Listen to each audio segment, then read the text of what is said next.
comentar las preguntas más frecuentes que hemos recibido a través de, o que han recibido nuestros equipos técnicos durante la pandemia.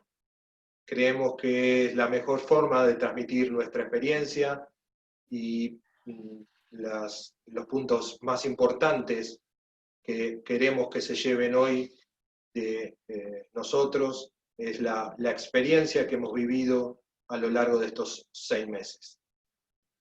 Por último, vamos a dejar abierto la posibilidad de preguntas para que ustedes, a través del chat, puedan hacer tanto al doctor como a nosotros y canalizar todas las inquietudes.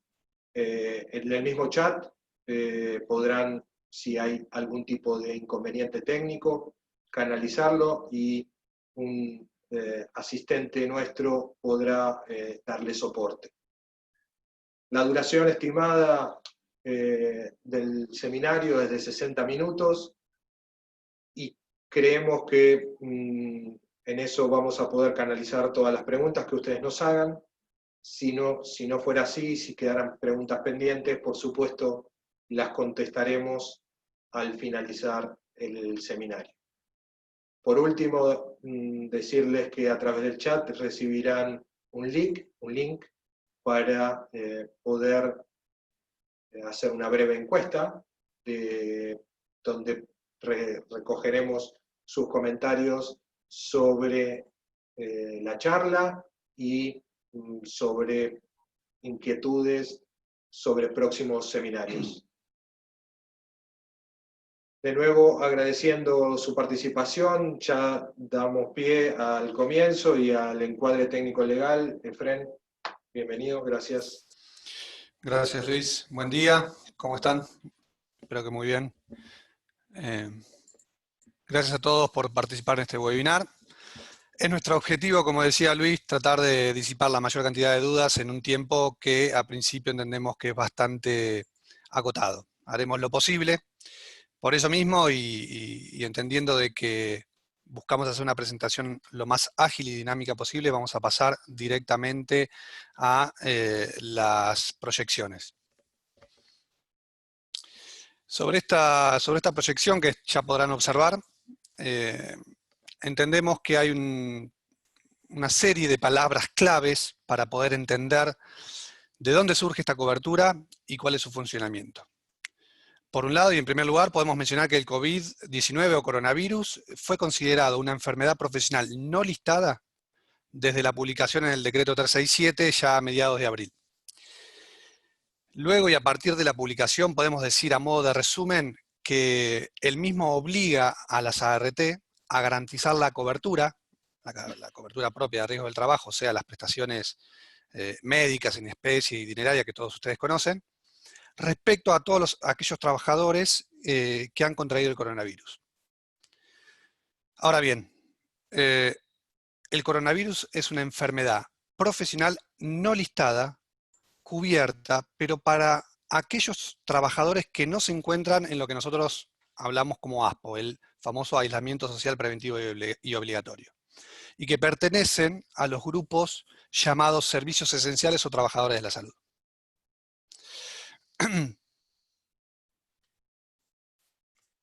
Del otro lado de la vereda vamos a tener las ART, quienes van a ver activada la cobertura una vez que el empleador o el mismo empleado presente la denuncia junto con el diagnóstico de COVID positivo emitido por entidad debidamente autorizada. Otro comentario de lo estrictamente legal, y en función a la importancia que conlleva poder entender lo que para nosotros es el funcionamiento neurálgico de la cobertura, debemos mencionar que quien tiene la facultad de determinar definitivamente el carácter profesional o no del COVID será en cada caso la Comisión Médica Central. Dicha comisión es la que define si se da o no esa imprescindible y necesaria relación de causalidad directa e inmediata de la enfermedad denunciada con el trabajo efectuado.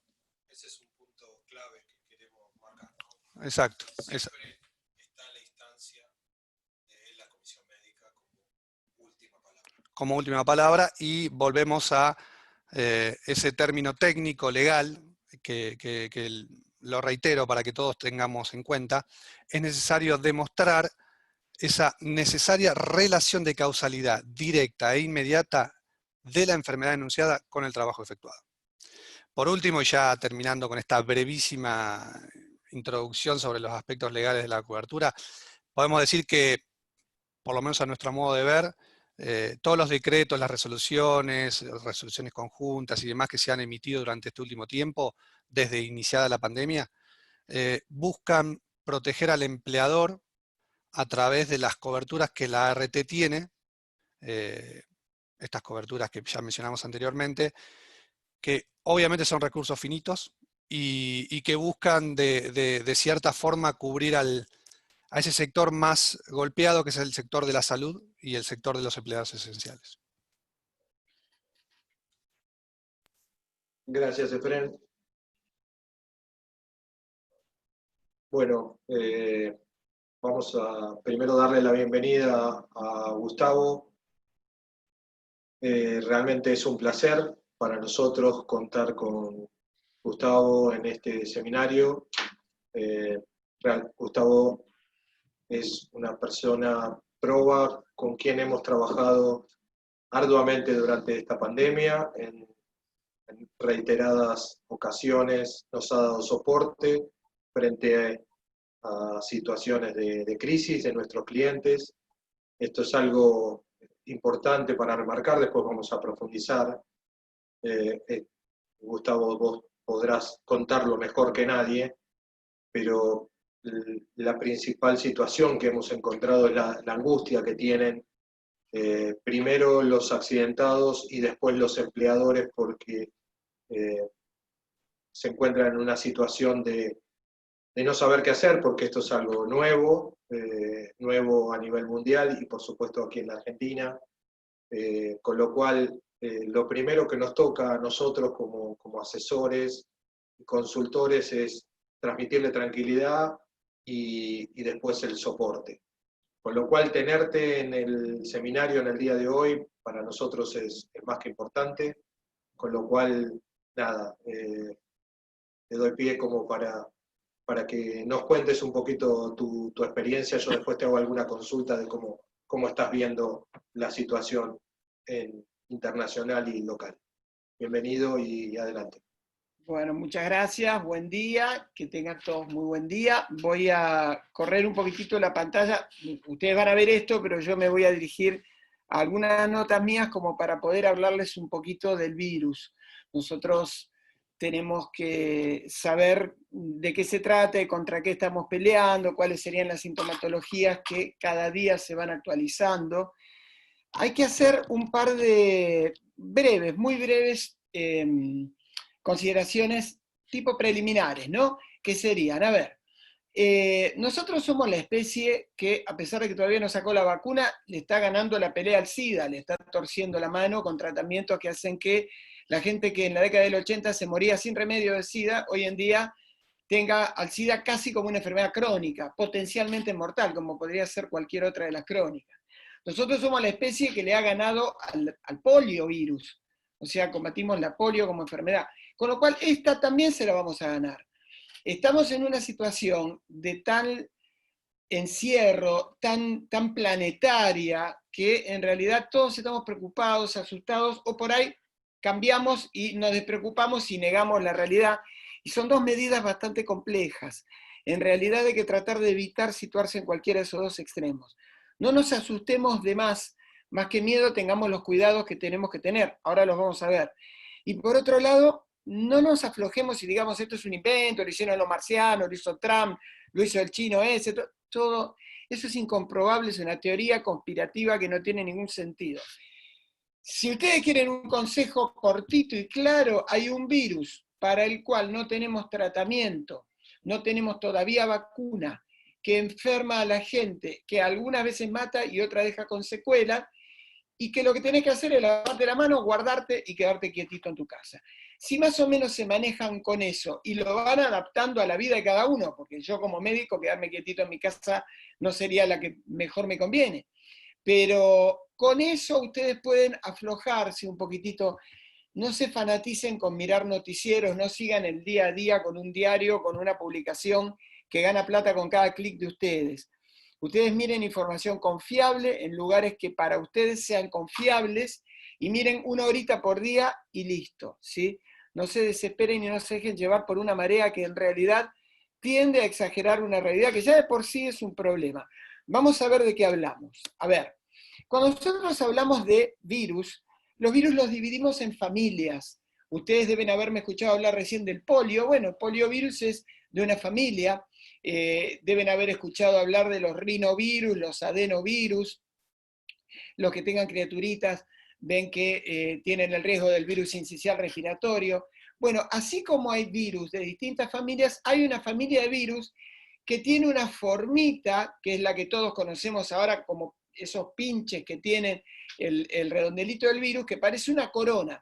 Entonces se llama coronavirus. Eso es, el coronavirus no es uno solo, es una familia de virus que por lo general causan enfermedades de tipo respiratorio o de tipo digestivo, y que generalmente son enfermedades leves, se autolimitan.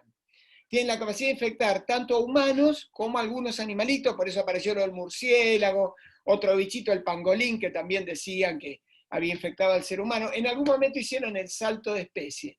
Este virus, que se llama SARS-CoV-2, o COVID-19, es de la familia de coronavirus y se encontró en algunos murciélagos. Hubo otras virosis de la familia corona que fueron bravas, pero que se autolimitaron en menos tiempo. En el 2003 el SARS, el SARS-CoV-1, el MERS en el 2012, que quedó en Medio Oriente, y algunas otras. Nosotros ahora estamos viviendo esta, pero en realidad en su momento se le va a encontrar la vuelta, más temprano que tarde, esperamos todos decimos, vamos, apúrense, pero más temprano que tarde le vamos a encontrar la vuelta, y va a quedar como parte de aquellas cosas de las que uno se tiene que cuidar, ¿sí? Es un virus que tiene como característica ser muy contagioso y entrar por las mucosas. Si ustedes se tocan, por ejemplo, el dorso de la mano, ¿sí? Acá, van a ver que la piel, ¿qué es? Es algo duro y seco. Eso es la piel. Pero si se tocan adentro del labio, hacen una chanchada y se meten el dedo en la nariz, van a ver que eso es húmedo y blandito. Eso es una mucosa. Las mucosas son el lugar preferido de ingreso de este bicho, de este virus. Es muy contagioso ¿por dónde? Por los ojos, por la nariz y por la boca. Por eso esa gente que anda con el tapaboca, yo odio la palabra tapaboca. Yo entiendo que la quisieron diferenciar de barbijo para que no nos saquen los barbijos a los médicos, pero en realidad, menos mal que le pusieron tapaboca y no le pusieron tapatraste, porque si no hubiera sido un desastre, hubiera sido una epidemia tremenda. El tapaboca tiene que tapar desde la nariz, miren que para tapar mi nariz hay que tener, hasta la mitad del mentón, hasta la papada. Así tiene que tapar. Así que tapaboca es un pepino, tapa nariz, boca y un poquito de mentón. Y los ojos, si se lo pueden proteger con algo, mejor. Los que usamos anteojos con anteojos, los que no usan anteojos pueden tener esas caretas o unos anteojos industriales que les permitan evitar que el virus entre por la nariz, por la boca o por los ojos, ¿sí? ¿Cuál es la mejor medida que tenemos en este momento? La prevención, que por otro lado es la medicina más barata. El mejor accidente es el accidente que no se produce. La mejor enfermedad es la enfermedad que no se te contagia. ¿Cuál es la prevención? Distancia social. ¿Cuánto? Más de 1,5 metros de distancia con el otro. Más de 1,5 metros, yo la verdad que soy un poquito exigente y hablo de 1,80 m a 2 metros. Yo cuando alguien está a menos de 2 metros mío en la calle me pongo bastante incómodo y me corro. Después el lavado de manos, que todos hemos escuchado, el lavado de manos concienzudo durante 20 segundos, acuérdense que era como cantar el feliz cumpleaños. Y después las medidas de etiqueta respiratoria. ¿Qué quiere decir? Que si yo tengo que estornudar o toser, agarro un pañuelo de papel y toso en el pañuelo de papel o en la flexura del codo, en la parte del codo donde Caperucita llevaba la canastita, ¿sí? Así. Vos decís, me lleno el codo de moco. Bueno, agarrás el papel y te limpiás el codo, pero es mejor eso que andar esparciendo, ¿sí? El estornudo. ¿Por qué? Porque en el habla, en el estornudo, en la tos, hay microgotas, pequeñas gotitas que se difunden por el aire y que más o menos a los metro y medio, 2 metros caerían y ya no te llegarían a vos, pero que esas son las que ingresan por los ojos, por la nariz o por la boca. El coronavirus COVID-19, vamos a hablar ahora a partir de ahora del COVID, produce distintos tipos de síntomas, desde los leves hasta los moderados y los graves. Vamos a hablar un poquitito de qué hablamos cuando hablamos de síntomas sospechosos de COVID. Pero aclaremos una cosa, esto es muy dinámico, muy variable. Por lo tanto, yo después les voy a pasar, para que tomen nota, una página donde ustedes pueden googlear esa página y ver ver qué es lo que se ha actualizado. Hoy por hoy es un caso sospechoso de COVID una persona que tenga 2 o más de los siguientes síntomas. Temperatura de 37,5 para arriba. Antes se llamaba febrícula, hoy en día le dicen fiebre. Es una febrícula de 37,5 para arriba. Tos. ¿Qué tipo de tos? La tos seca sobre todo. Tos seca y reiterada. Dolor de garganta o dolor de cabeza o mialgias, dolores musculares. Dificultad para respirar, pérdida del olfato o del gusto. Ya con tener pérdida de olfato o el gusto, ya se considera un caso sospechoso, no hace falta que anden buscando otros síntomas. Y después también dice diarrea y vómitos la resolución. Prestemos atención a una cosa, si vos tenés más de 37,5 de fiebre y tenés tos, sobre todo tos seca, y hacete ver porque probablemente tengas posibilidad de tener un cuadro viral y por ahí es el COVID. Dolor de garganta también. Ahora, dolor de cabeza, yo leo dolor de cabeza, dolor muscular, diarrea, vómitos. A mí me duele la cabeza, me duele el cuerpo y tengo ganas de vomitar cuando estuve con los amigos en un asado y me tomé 5 vasos de vino, 2 de cerveza y 4 de whisky y quedé arruinado. Entonces, ¿qué es lo que explica la resolución? Dice, cualquiera de estos síntomas que no tengan explicación por otro motivo. Si yo me comí 6 flanes con dulce de leche y lo acompañé con whisky, tengo diarrea y vómitos seguro y por ahí me duele un poco la cabeza. Bueno, eso no es un síntoma sospechoso. Sepan que tiene que ver con un cuadro concreto y que no se explique por otra cosa. Al mismo tiempo, cuando hablo de dolores musculares, miren, yo he tenido pacientes que del dolor de espalda se pasaron una noche entera sin poder dormir por el nivel de dolor que tenían. Eso es, porque dolor de cuerpo a veces le agarra a uno después de una jornada en la que estuvo trabajando y estuvo incómodo con el cuerpo. Traten de no magnificar y no minimizar los síntomas. Ante la duda, nos tienen a nosotros. Hoy en día, las coberturas de obra social, las coberturas prepagas ya disponen de mecanismos de telemedicina o disponen de algún robot que uno puede preguntar, y si no, llaman al 107, al 148 o a cualquier autoridad sanitaria oficial local de su localidad y plantean la pregunta. No se queden con la duda. No esperen, porque cuanto más oportuna es la asistencia, la detección y la asistencia, mejor es la posibilidad, no solo de sobrevida, porque afortunadamente en Argentina tiene un bajo índice de mortalidad, sino de que no existan secuelas y que durante la enfermedad la pasen lo mejor posible. Hay personas particularmente de riesgo, que son los inmunosuprimidos, los que tienen las defensas bajas, por ejemplo, una persona que haya soportado o esté soportando un tratamiento de quimioterapia.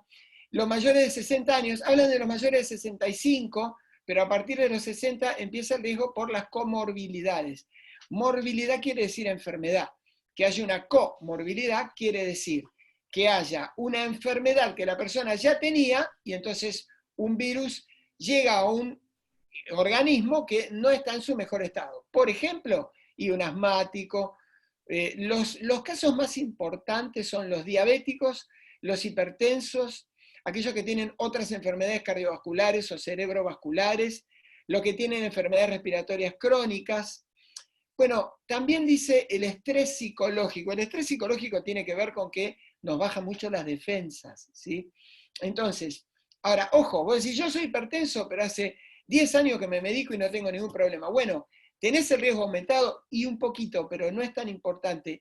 El tema es el diabético, el hipertenso, el respiratorio que está descompensado. Aquel que hace lío con la comida, que no se cuida, que no hace los controles, que no toma la medicación, ¿sí? Cuando hay una epidemia es el momento de ser prolijo. No asustarse, ocuparse, es el momento de ser prolijo. Visitar, llamar o mirarse por la camarita con el médico y decir, che, a mí me pasa esto, ¿qué tengo que hacer? Bueno, tomate esta pastilla, evita esta comida, y ahí uno está en mejores condiciones para enfrentarlo. Puede ser personal esencial, las instituciones cerradas, que puede ser un geriátrico, un psiquiátrico, un establecimiento carcelario, o aquellas internaciones prolongadas también son personas que están sometidas al riesgo. Bueno, Gustavo, sí. una consulta. ¿Cómo estás viendo la situación en internacional y Argentina? Te digo, tenemos 2 minutos para que nos cuentes, y así después podemos seguir con el seminario. ¿Podrás darnos tu visión desde adentro? Sé que estás dentro del problema, con lo cual podrás tener muchas más precisiones que nosotros. Sí, te contesto. De esos 2 minutos me voy a tomar solo 10 segundos para decir una cosa que es, miren, si ustedes tienen síntomas sospechosos, primero llamen a la autoridad sanitaria local, al SAME 107, 148 en provincia, hay números en cada localidad, al oficial. ¿Lo van a encontrar saturado? Sí. Puede ser que sientan que no le pueden dar toda la bolilla. Bueno, ahí pueden llamar a la cobertura de obra social o de prepaga. Pero una vez que resolvieron lo asistencial neto, ahí deben llamar, si tiene relación con su trabajo, si ustedes son personal que está expuesto porque sale a trabajar, deben llamar a la RT y la RT los va a guiar. Cada RT tiene un 0800 que los guía, los orienta, que también está saturado, y un poco les estoy contestando a los muchachos con esto que me preguntaron. El problema básico es una gran saturación, y entonces los recursos disponibles siempre están un poco por detrás de las necesidades. Si ustedes llaman ahí les van a explicar qué es lo que necesitan para hacer la denuncia, y a partir de allí ustedes hacen la denuncia médico-laboral en la RT. La RT se expedirá, y ya después es como explicó Efrén González, hay distintas instancias donde van a determinar si se acepta o no. Respecto a cómo estamos, a nivel país, hay que dividir entre capital y primeros cordones del AMBA, o sea, región, área metropolitana Buenos Aires, y el resto del país. Lo que se está viendo ahora es una inversión respecto de que antes el AMBA, Capital Federal y Gran Buenos Aires, tenía la mayor cantidad de casos, y en interior estaba un poco por debajo, teniendo zonas hasta de fase 5, o sea, bastante libre el cuidado, y ahora se emparejó un poco, y Capital Federal y AMBA están como frenado, un poquitito, diríamos, estabilizado. Estabilizado alto, estabilizado en una cantidad de casos altos. Todavía tiene que mantener esa estabilidad y bajar un poco más. Tiene que bajar un poco más. Y esperemos que en el interior lo pueda manejar, porque en el interior empezó a subir, y tenemos localidades en el interior del país donde está ocurriendo ahora cosas que hace 2 meses no ocurrían. Ejemplo, Santa Fe, Jujuy, distintos, Mendoza, Córdoba. Ven que predico con el ejemplo. Distintas localidades, ¿sí? Entonces, a nivel infección, nosotros estuvimos bien con la cuarentena que hicimos. Puede haber sido bastante ruinosa desde el punto de vista laboral para un montón de actividades, y eso es tremendo y es lamentable, y ha obligado a mucha gente a pasarla muy mal y a desarrollar inventivas en algunos casos en que se pudo, como para seguir la vida adelante. Pero estuvo bien frenar un poco la cosa. Esto se prolongó demasiado, pero nos permitió no tener la saturación de camas y la saturación de medios de médicos, medios de tratamiento, que nosotros tenemos que utilizar con pacientes que están graves o moderados, ¿sí? En ese caso, Argentina estuvo bien con lo que hizo. Lo que pasa es que es una cuarentena bastante larga, y empieza a depender cada vez más de la adherencia de cada persona. Estamos en manos de los que están alrededor y de nosotros. Yo cada vez que veo una persona con el tapaboca, tapándole la boca y dejando la nariz afuera, digo, pete papa frita, se va a infectar y me va a infectar a mí. Porque el problema es que el que no se cuida infecta al otro cuando se infecta, ¿sí? Ahora, comparativamente, somos un país con bastantes casos, con un bajo nivel de mortalidad y con una alta cantidad de recuperados, ¿sí? ¿Qué es lo que tenemos que hacer? Reducir la circulación viral. porque en la medida en que reduzcamos la circulación viral a través de las medidas de cuidado que dijimos, ahí podremos mejorar nuestra cantidad de recuperados y bajar, que es lo que desearía, la cantidad de infectados. Esta es una virosis que se movió de este a oeste y de norte a sur. Nosotros en el planeta, respecto de donde empezó, que fue en China, estamos en el sur y en el oeste. O sea que ahora nos tocó a nosotros como subcontinente y estamos probando esta cucharada espantosa de epidemia, pero la idea es que la tendencia empiece a revertirse. No hay que dejar paso a la ansiedad. Lo que queremos para hoy, por ahí pase dentro de 2 meses. No hay que apostar solo a la vacuna. Si uno se cuida, igual necesita la vacuna igual le hace bien, pero si uno toma las medidas de cuidado, barbijo, distancia social, etiqueta respiratoria, no salir al cohete, salir solo por necesidad, uno tiene en claro que lo encuentra como persona y como sociedad en la mejor condición posible. ¿Para qué? Cuando llegue la vacuna o por si en algún momento uno se infecta. Ahora, esto yo te lo contesto, Luis, pero te lo contesto con el manual. Yo te estoy diciendo el deber ser, lo que tendría que ocurrir. Seamos también lógicos y entendamos que uno hace lo que puede dentro de lo que quiere. Y que uno se cuide, claro, que uno se cuide de no hacer cosas de rebeldes, esa rebeldía medio adolescente que hemos visto, a veces medio teñidos de política, que a mí mucho no me gusta hablar del tema, pero la verdad es que hay más una posición política que sanitaria, o esas teorías conspirativas, no, porque esto nos gobiernan los científicos, en el mundo esto lo impuso fulano de tal. Lo que hay comprobado es lo que estamos viendo. Hay un virus que por hoy no tiene tratamiento ni vacuna y que las medidas de cuidado lo han podido frenar. Piensen ustedes que hay alrededor de 30 millones de personas infectadas en todo el mundo. Si esto fuera un virus tremebundo que no fuera posible cuidarse porque anduviera por el aire y con abrir la ventana te lo agarrás, habría 500 millones, 1000 millones de personas infectadas, ¿sí? Ninguna duda, Gustavo. Bueno, el problema básico es ese, es la alta contagiosidad y el largo periodo de convalescencia hasta que empieza a dar los síntomas, ¿sí? Durante ese tiempo uno también puede contagiar. Bueno, yo espero haberte contestado y me quedaría a la expectativa de lo que ustedes quieran preguntar o de lo que la gente quiera preguntar y me mantengo, les doy la palabra. Muchísimas gracias, Gustavo. En orden de prelación, la idea nuestra es ir al corazón de este webinar, con las preguntas más frecuentes que hemos recibido desde el inicio de la pandemia hasta hoy, y con la ayuda de Efren y Gustavo vamos a tratar de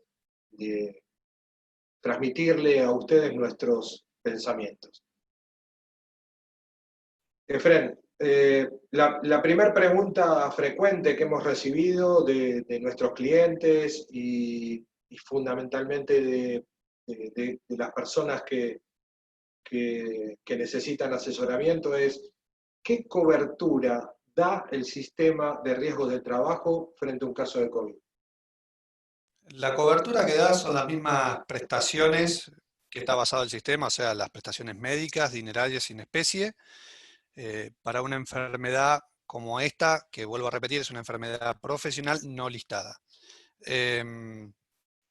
Como excepción, digamos, no como excepción, sino como agregado, da la telemedicina, acompañando al empleado contagiado en el seguimiento infectológico del coronavirus.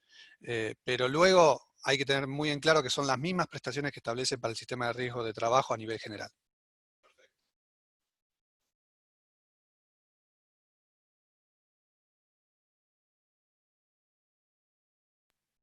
¿Verdad? La segunda pregunta: ¿cuáles son los trabajadores exceptuados del deber de asistencia al lugar del trabajo? Esto es algo que desde el comienzo, desde allá de marzo, que comenzó la cuarentena, nos vienen consultando. ¿Quiénes son las personas que pueden asistir? ¿Qué edades tienen? Bueno, sí. Bueno, algo pudo adelantar Gustavo.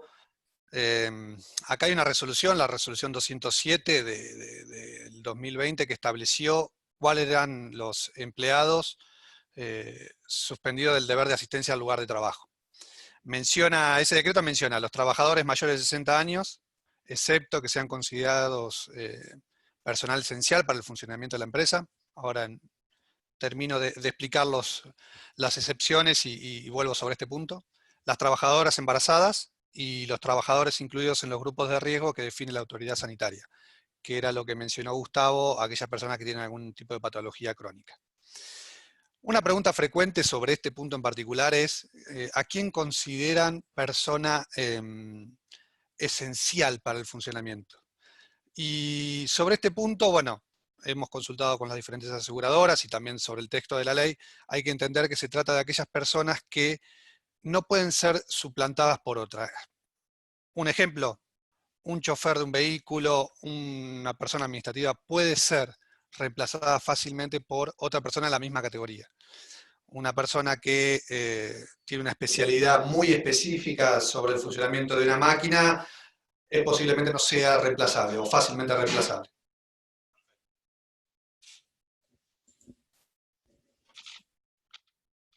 La próxima es, ¿cuáles son los requisitos para realizar la denuncia ante la aseguradora? Bueno, sobre ese punto vamos a detenernos porque ha llevado a muchas dudas. Tenemos requisitos generales, de hecho, los menciono yo, que es el test de COVID-19, que los trabajadores pertenezcan a las actividades consideradas como esenciales para lo que es el decreto 297, y que el contagio se haya producido durante la realización de las tareas laborales. Yendo a lo formal, estrictamente hablando, es necesario presentar en una denuncia el estudio de diagnóstico positivo de una entidad competente. O sea, esta entidad debe estar incluida en lo que se llama el REFES, que es el Registro Federal de Establecimiento de la Salud, o un estudio de diagnóstico emitido por el SISA. El SISA es el Sistema Integrado de Información Sanitaria Argentina. Hago mención a un pequeño detalle, pero que ese detalle en el día a día es necesario comentarlo para evitar el estrés que sufre muchas veces el empleador con este tipo de problemas. El REFES debe ser legible en cuanto al apellido y al nombre de quien lo firma y al cargo, obviamente. Algo parecido ocurre con el SISA, en cuanto a que debe ser legible las barras de lectura, el código de barra del SISA. Exacto. ¿Por qué? Porque si no lo tenemos hecho correctamente, la compañía lo va a rechazar o por lo menos demorar en el ingreso de la denuncia. En resumen, entonces, PCR positivo, emitido por REFE o el SISA. Falta comentar sobre la descripción del puesto de trabajo. Y por último, la dispensa, que es la constancia emitida por el empleador, con los datos propios del empleador, quit, razón social, más el dato del empleado, DNI, nombre y la tarea que, como mencionaba anteriormente, debe informarse. Con eso ya estaría. Perfecto. Muy bien.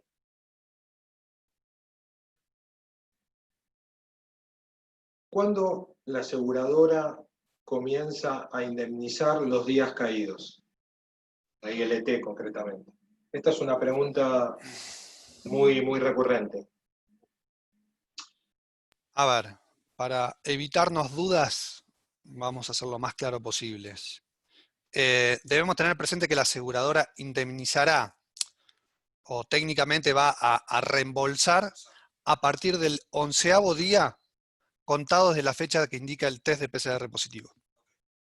Eso tengámoslo bien presente porque ha dado lugar a duda con respecto a considero el momento de los síntomas, cuando el empleado deja de trabajar. Bueno, contemos la fecha del PCR positivo. Ok. El punto clave acá es el PCR, la fecha del PCR positivo. ¿Qué sucede cuando la aseguradora rechaza un caso de COVID? ¿Se puede apelar? ¿Ante quién?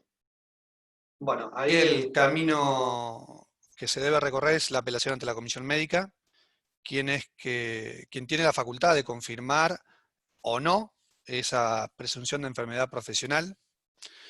y la necesaria relación de causalidad con el trabajo.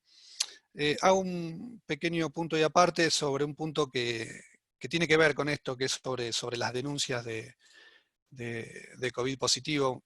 Un tema que nos ha sucedido y que nos ocurre a diario es lo siguiente. Se generan las denuncias, la aseguradora acepta la denuncia, se pone en contacto con el empleado, y el empleado manifiesta en esa charla que se contagió por un COVID positivo, por su conviviente positivo de días antes. Ahí las aseguradoras están tomando la determinación de rechazar los siniestros porque claramente no sería en el lugar del trabajo.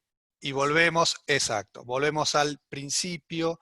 Para poder entendiendo ese principio de la relación de causalidad con el trabajo, entendemos todos los otros subítems.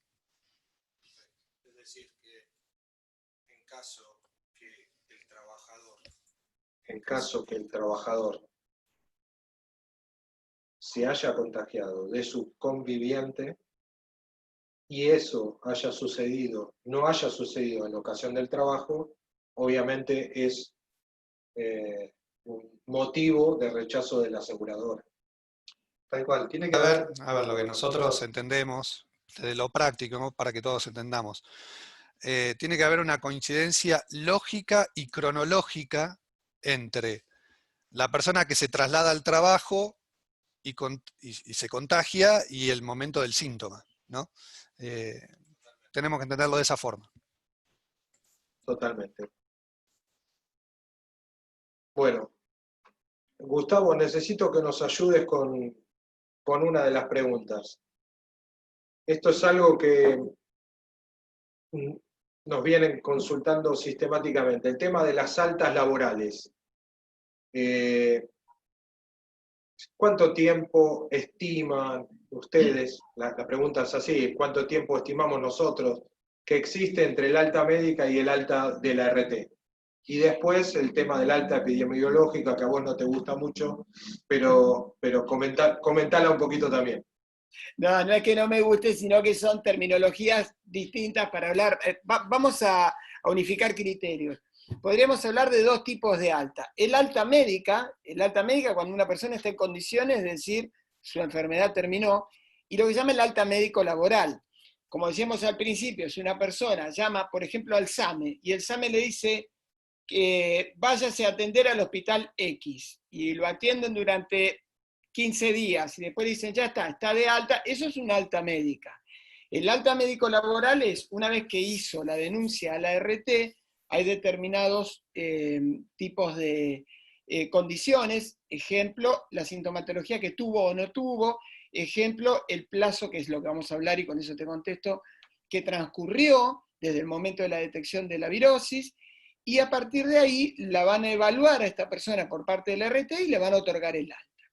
La respuesta se divide en dos tipos de contingencia. El COVID asintomático, que es la mayoría, superior al 80%, o el caso leve, el caso muy liviano, que lo único que ha tenido son 2 o 3 días de fiebre, un poquitito de molestia, o el caso que no ha tenido sintomatología, pero que es un COVID, se considera que transcurridos 10 días corridos en los cuales el paciente se aisló, se quedó, por ejemplo, en su casa, ese paciente ya no contagia.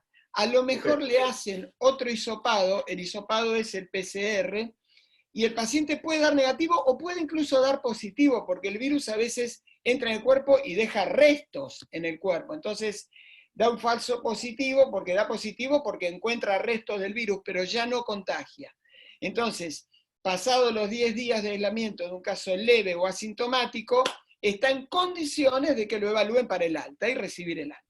Gustavo, te paro ahí un segundo para que quede claro. No es necesario para el alta, me estoy refiriendo al alta laboral en este caso, un segundo PCR, ¿no? No, en absoluto. Para eso ya hay una resolución, que es la resolución interministerial 05/2020, que la hicieron, por eso se llama interministerial, porque la hicieron el Ministerio de Trabajo y el Ministerio de Salud, que dijeron, para casos leves o asintomáticos, quiero recalcar esto, leves o asintomáticos, con transcurrir 10 días de aislamiento no hace falta hacerle otra PCR. PCR es lo que se entiende, se conoce como hisopado. Sí, sí, Para correcto. casos moderados o graves, esos casos los determina en cada momento el médico tratante, que puede ser del RT o puede ser de la cobertura, de otra cobertura, el hospital, la obra social o la prepaga. Pero el médico que lo trató, ¿por qué? Porque si tuvo una neumonía le va a tener que pedir, por ejemplo, una tomografía, una espirometría, que lo vea un especialista en vías respiratorias, un neumonólogo. Si tuvo tal o cual cosa, bueno, lo tendrá que evaluar. Entonces, casos moderados o graves, queda en manos de la entidad y del médico tratante definir cuándo le otorgan el alta. En casos leves o asintomáticos, con transcurrir 10 días de aislamiento, ya se considera que está en condiciones de ser evaluado para el alta y de recibir el alta. ¿Sí? Perfecto. Muchas gracias, Gustavo. No, al contrario. La próxima pregunta. Este no es un caso de consulta frecuente, sino estos son casos que hemos recibido y donde hemos tenido que interactuar con el empleador y la aseguradora. Hay momentos en donde no está clara la cobertura. Y específicamente, en ese gris, ¿qué es lo que sucede o quién debe demostrar frente a la aseguradora que la situación del contagio se dio en ocasión del trabajo?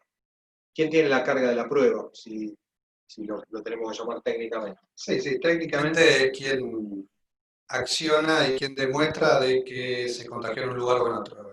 En este caso se menciona la carga de la prueba. La carga de la prueba la tiene el trabajador, salvo en los casos en que los empleados sean del sector salud, que en ese caso la carga la tiene la ART.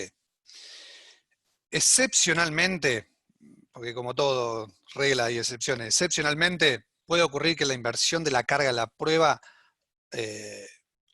cuando la comisión médica así lo dispone, quede a favor del trabajador. Por ejemplo, en un caso que nos ha tocado muy particular, donde se pudo demostrar que en el lugar de trabajo de esta persona había muchos contagios. Ahora bien, como tenemos ese caso, también debo mencionar, hace poco nos llegó una resolución de la comisión médica en donde, vamos a ponerlo con ejemplos, un empleado de seguridad de un aeropuerto, del aeropuerto de Ezeiza, que quien estaba en el ingreso de las personas, de personas del exterior, se le rechaza el siniestro porque no logra demostrar que se habría contagiado en el trabajo. La realidad que ocurrió en una parte muy, muy al final de esa resolución se menciona que esta persona habría manifestado que su conviviente tenía COVID con días antes. Es lo que mencionamos anteriormente. Es un punto neurálgico el demostrar la relación de causalidad trabajo-COVID. Complicado. La próxima pregunta.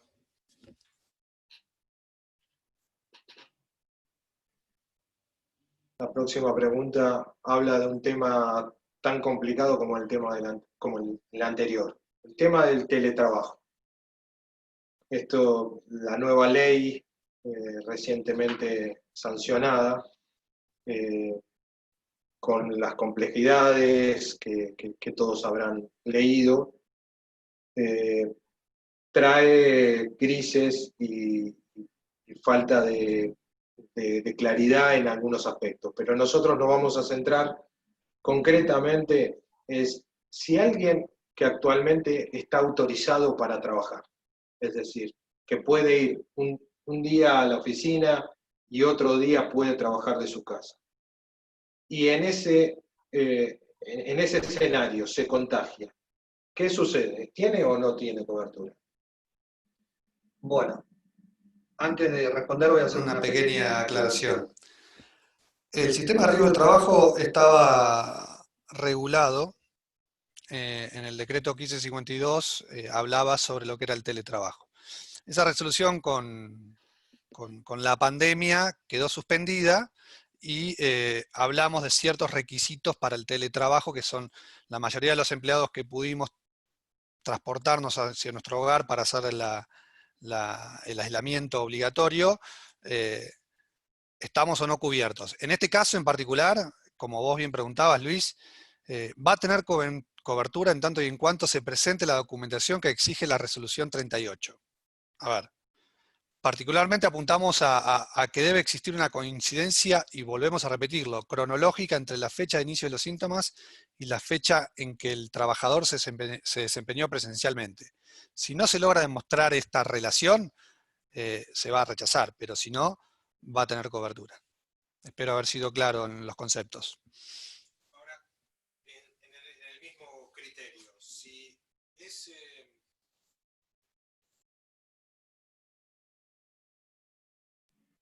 bajo ese mismo ámbito del teletrabajo, si ese empleado nunca fue a la oficina, pero sigue siendo personal esencial, ¿qué sucede si se contagia? No tiene cobertura. No existe esa relación trabajo-COVID. Puedo hacer un inciso acá. Yo me puedo poner de ejemplo personal. Yo soy médico, pero aparte soy asmático y tengo 60 años. Entonces yo estoy contraindicado, a mí no me dejan ir a la oficina, más allá de que yo he pataleado bastante para ir, me han cuidado y no me han dejado. Si yo digo que tengo un COVID, a mí me van a decir, flaco, pero vos te lo agarraste porque tu mujer fue al chino, volvió estornudando y te lo pasó. O sea, no tengo relación de causa y efecto y no tengo la causalidad que está diciendo Efrén. Así que ahí tenés un ejemplo concreto de alguien que es médico, que trabaja activamente, pero no de manera presencial. Al no haber exposición demostrada, no hay contingencia de cobertura. ¿Se comprenden? Perfectamente, Gustavo. Uno de los participantes nos pregunta, siguiendo la línea de pensamiento de lo que estamos hablando, un caso de un transportista que es un chofer que su única actividad es ser transportista, y justamente se contagia, es mayor de 60 años y se contagia de COVID. Si tiene o no cobertura para la RT. ¿Esto me lo preguntás a mí? Sí, Gustavo. A ver, como dijo Efrén, cualquier persona cuyo trabajo, cuya tarea pudiera ser demostrable que es esencial o que está autorizada o que está dispensada del ASPO, cualquier persona, seguime Efrén por si patino en lo legal, que puede demostrar que lo que estaba haciendo cuando eventualmente se contagió se debía a una actividad laboral que por lo tanto le era obligatoria, porque él estaba convocado a ese trabajo por su condición de esencial, por el trabajo, por lo que fuere, claro, es de cobertura porque puede demostrar que entre lo que le pasó y la actividad laboral hay un nexo. No es que se lo agarró en la cancha, bueno, ahora no es más cancha, pero no es que se lo agarró en la casa, se lo agarró en el trabajo. ¿Se entiende? No sé si coincidís. Sí, perfecto. Sí, además tenemos que tener en cuenta que el transporte es una actividad esencial, primer punto. Exacto. Que en este caso el transportista solo tiene esa actividad y es único empleado, con lo cual, a mi criterio, no habría ninguna duda para darle, claro, al ser carácter. Afortunadamente para todos nosotros existe la entidad regulatoria que es la superintendencia, que llegado el caso, cuando haya alguna divergencia, y la van a volver un poco loca a la superintendencia y va a tener que determinar y fallar qué caso es de cobertura y cuál no. Perfecto. Exacto. Vamos a la próxima pregunta. ¿Cuándo comienza y cuándo finaliza la cobertura de riesgo del trabajo frente a un caso de COVID positivo? Esto es un gran tema. Hoy más que nunca. Sí. Sí, vamos a tratar nuevamente de ser lo más claro posible. A ver, la cobertura por COVID, llamémosla así, que es la misma cobertura, reiterando lo que dijimos al inicio, la misma cobertura de riesgo del trabajo para cualquier enfermedad no listada, comienza en cuanto se ingresa la denuncia y la aseguradora acepta el siniestro. Y finaliza con el alta del empleado o, en este caso, por el mero transcurso del tiempo en aquellas jurisdicciones en donde transcurre más de 60 días de la finalización del ASPO, del aislamiento social preventivo y obligatorio. Bueno, acá algo ya indicó Gustavo, y si no vamos a reiterarlo, pero hay que remarcar el tema el tema esencial, que más allá de que en el AMBA rigen aún el aislamiento social preventivo obligatorio, ya existen otras jurisdicciones que rige actualmente el distanciamiento. Y por ende, en esos casos, si ocurre una primera manifestación en una localidad que transcurrieron esos 60 días, no se le va a dar cobertura, el siniestro se rechaza. Y era lo que decía recientemente Gustavo, va a trabajar la superintendencia porque es la que debe regular en esas situaciones cómo se revén esos casos en particular. Para poner un ejemplo concreto, AMBA hoy está en una situación de aislamiento. Supongamos que el 30 de septiembre hay un decreto que determina el cambio de situación de aislamiento a distanciamiento social. Si ese decreto tiene fecha 30 de septiembre, ¿hasta qué momento tendrían cobertura los siniestros de COVID o los contagios de COVID? Para Noviembre. Fin de noviembre. Fin de noviembre. Es Exacto. decir, 60 días contados a partir del 30 de septiembre. Exacto. A ver, otro ejemplo para clarificarlo. La ciudad de Zárate comenzó con ASPO, se lo quitó de ASPO, hoy por hoy no tiene cobertura. A mediados de, creo que mediados de agosto, ya se quedaron sin cobertura. Cualquier siniestro que tenga una manifestación de un empleador que desarrolla sus tareas en la ciudad de Zárate, no va a tener cobertura. Bueno, perdón, hago una aclaración que también merece hacerla en esta. A equivocaciones. Muchas preguntas sobre ese Exacto. tema. El cambio de fase no implica un cambio en la forma de ver entre ASPO y DISPO. Exacto. Bueno, vamos un poquito más rápido. Yo estoy mirando acá, permiso, una pregunta que dice que es para mí. ¿Por qué una mujer que haya tenido embarazos no puede donar plasma? ¿Me dejan contestarla ahora? Sí, por supuesto. Me parece interesante hacer alguna diferencia. Ojo con eso. El embarazo provoca en la mujer, en el cuerpo de la mujer, una modificación de todos sus sistemas como para atender a esa criatura que está gestando. Esto también ocurre respecto de el mecanismo y los sistemas de defensa, el sistema inmunológico de la mujer. ¿Qué estoy queriendo decir con esto? Quiero decir que durante el embarazo, en algunos casos sobre todo, puede ser contraproducente la donación. Puede incluso provocar resultados desfavorables, tal vez para la mujer, tal vez para el embarazo. Pero esto no quiere decir, lo quiero decir porque como está formulada la pregunta, parece que cualquier mujer que haya tenido alguna vez un embarazo no puede donar. No es así. Cada caso particular debe ser consultado con el médico, y si uno va a donar, que puede directamente googlear, miren, ustedes hay dos cosas que pueden googlear donar sangre post-COVID o donar sangre COVID, donar plasma COVID, y ahí les va a decir a dónde, y ahí lo pueden consultar, hay médicos que los están esperando para explicarles y para preguntarles las condiciones y los tiempos de su embarazo. Lo otro que pueden poner, que yo me olvidé de decirles, es definición de caso, COVID definición de caso, y Google les va a dar la página argentina.gov.ar/salud/COVID COVID y ahí van a tener la definición de casos.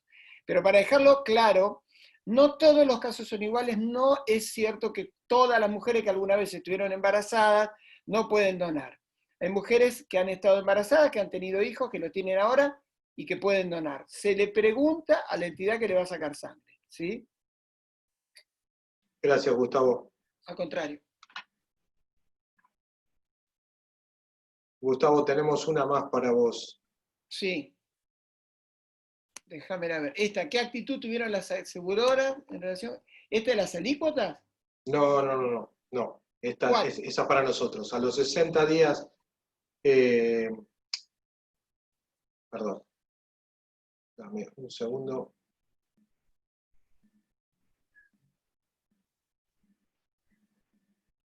Si el trabajador esencial tiene factores de riesgo, ¿puede igualmente ir a trabajar? En realidad, un trabajador con factores de riesgo tendría que priorizar los factores de riesgo, ¿sí? ¿Por qué?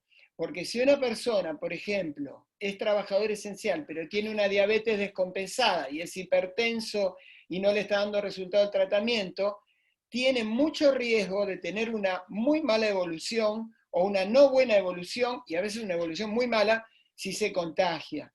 Entonces, la idea es, no mandemos a esa persona al paredón, porque lo más probable es que tenga un problema. Respecto del trabajo esencial, son pocas las circunstancias en las cuales un trabajador esencial es el único que hay, como vos bien decías, Luis, con el ejemplo de los choferes, es el único que hay que pueda realizar esa tarea. Si la puede realizar una persona que no tiene factores de riesgo, que vaya y la haga esa persona que no tiene factores de riesgo y prescindamos de exponer a una persona que tiene riesgo de pasarla mucho peor y eventualmente tener malas consecuencias. ¿Sí? Perfecto, clarísimo. Clarísimo. Algo para aclarar respecto del tema de ASPO, que aparentemente son la mayor cantidad de preguntas. A ver, ¿cuál es la situación? Insistimos, el cambio de fase no indica un cambio de aislamiento por distanciamiento. Son totalmente distintos, hay que mirar, hay una tabla, la tabla la provee la Superintendencia de Riesgos del Trabajo, la circulariza a través de la Unión Argentina Aseguradora de Riesgos del Trabajo, de ahí se levantan y se circulariza a través nuestro a cada cliente. Bajo ese criterio, lo que hay que tomar es esa tabla como base para determinar quién está en ASPO y quién está en DISPO para saber de la cobertura. Con relación a si siguen denunciando o no, recuerden que se pueden seguir denunciando, no hay ningún inconveniente, independientemente de que no haya cobertura. La decisión final, tal cual lo explicaba Efren al comienzo de la charla, siempre la va a tener la comisión médica. Y por último, hay una pregunta respecto de, siguiendo el ejemplo que mencionaba Efren, si Zárate, que hoy está en un distanciamiento social y hoy no tendría cobertura, ¿qué pasaría si retrocede a la fase anterior? Si vuelve a aislamiento. Claramente habría cobertura en Zárate en la medida que haya un decreto que vuelva a esa jurisdicción a una situación de ASPO. Exacto, el conteador ahí en ese caso pasa a cero. Estoy observando por suerte, bueno, hemos tenido mucha concurrencia y muchas preguntas. Vamos a tratar de explicar por lo menos la estructura para que luego las preguntas se entiendan, digamos. No podemos ir una por una porque creo que estaríamos hasta las 7 de la tarde, pero comentarios sobre el tema de ASPO y DISPO.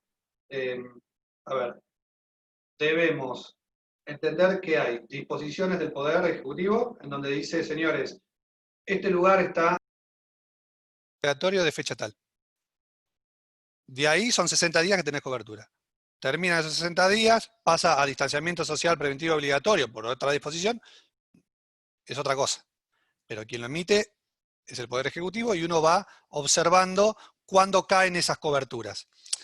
Hay que ir al inicio de todo esto con el decreto 367. Estamos en una situación de pandemia, que es una situación de emergencia excepcional y temporal, como lo dicen. Entonces, bueno, hay que ir observando esas cuestiones y uno denunciarlo, puede denunciar al siniestro, no hay ningún tipo de inconveniente. Luego las aseguradoras informarán en ese caso si lo toman o no toma. Hay que tener en consideración también de la fecha del PCR positivo, volvemos a lo mismo, junto con los síntomas. Por ahí la persona se estuvo moviendo de un lugar hacia otro, como nosotros tenemos muchos clientes que tienen diferentes sucursales o ubicaciones. Entonces, bueno, al ir moviéndose también uno puede llegar a demostrar esa situación, que la persona viajó y estaba en un lugar de ASPO y volvió y, bueno, tuvo el primer síntoma en otra locación. Pero bueno, eso sería a modo de síntesis este tema de ASPO y DISPO. Gustavo, vamos echando las últimas que nos quedan a nosotros con las que nos están haciendo los participantes. Sí. Ayúdanos con esta. ¿El trabajador debe probar al empleador que tiene una enfermedad preexistente, factor de riesgo? Es decir, ¿debe presentar un certificado médico? En realidad sí, convendría. Esto depende de cada gerencia de recursos humanos, pero en realidad sí. A ver, a mí me han visto, todos los que me miraron en la cámara me han visto usar el pañuelo, toser y estornudar muy seguido. ¿Por qué? Porque soy asmático. Pero también podría estar cursando una gripe común. ¿Cómo hago yo para demostrarle a mi empleador que soy asmático? Y necesito una certificación médica. Y si fuera diabético, y con más razón, porque hay enfermedades que no se notan exteriormente.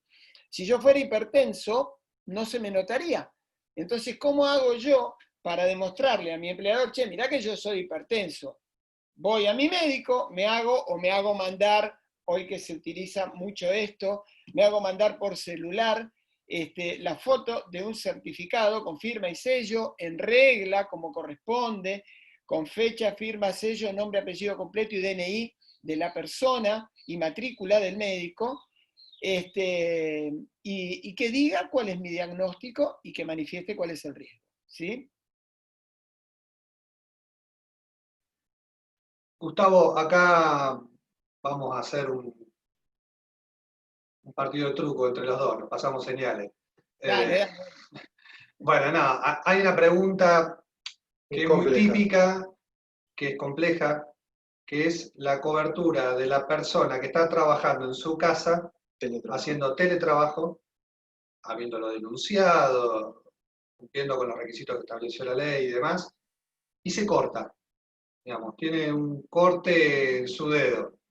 Sí. ¿Lo cubre o no lo cubre la cobertura de riesgo de trabajo?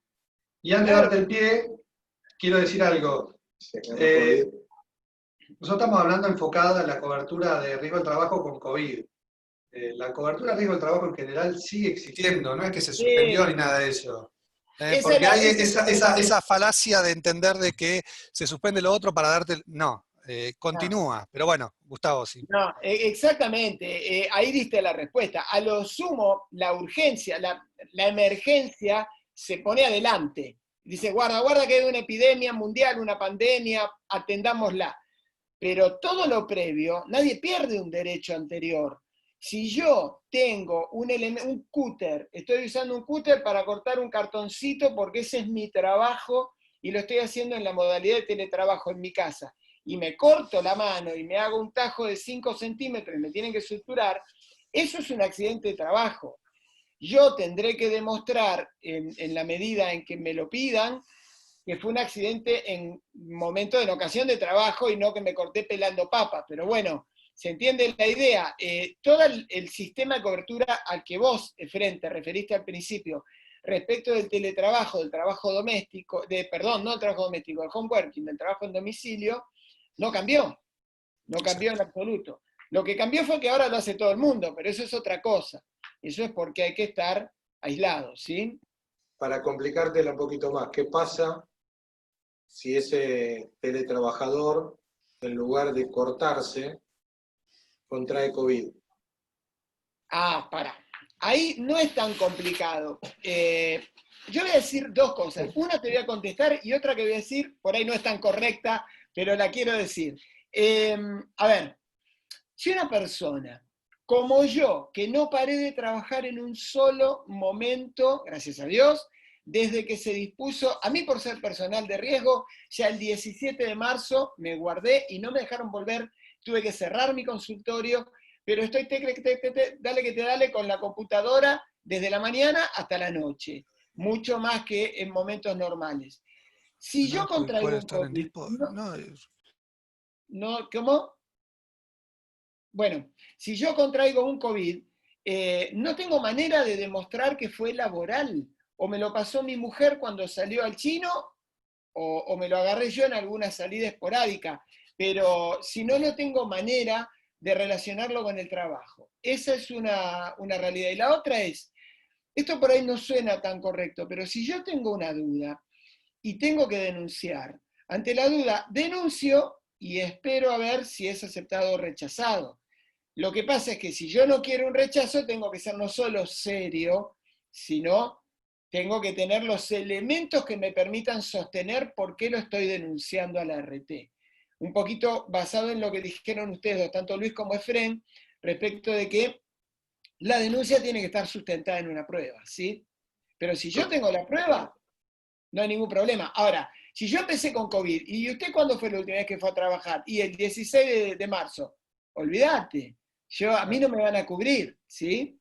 Clarísimo, clarísimo. La lógica cronológica que decíamos. Exactamente. Hay muchas preguntas respecto del tema de ASPO y DISPO.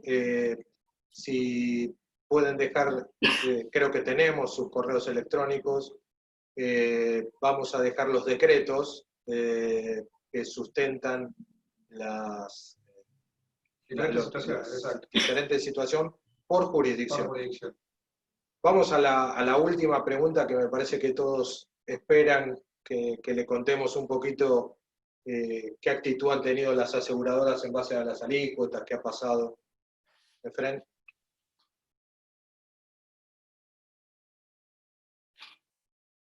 General, esa recomposición, nosotros, digamos, el sistema de riesgo del trabajo yo observo lo que ocurre con las diferentes compañías que integran el mercado, nada más.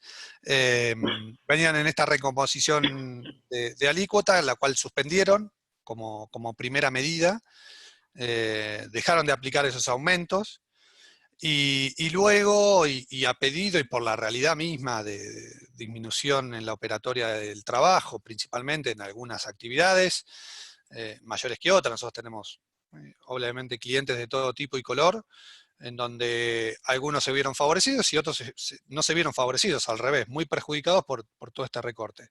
En esos casos observamos y a través de algún tipo de gestión, alguna refinanciación de alícuota. Eso ha sido una medida genérica para todo el sistema de riesgo del trabajo, buscando acompañar en la medida de lo posible desde las aseguradoras a los empleadores que disminuyeron su trabajo.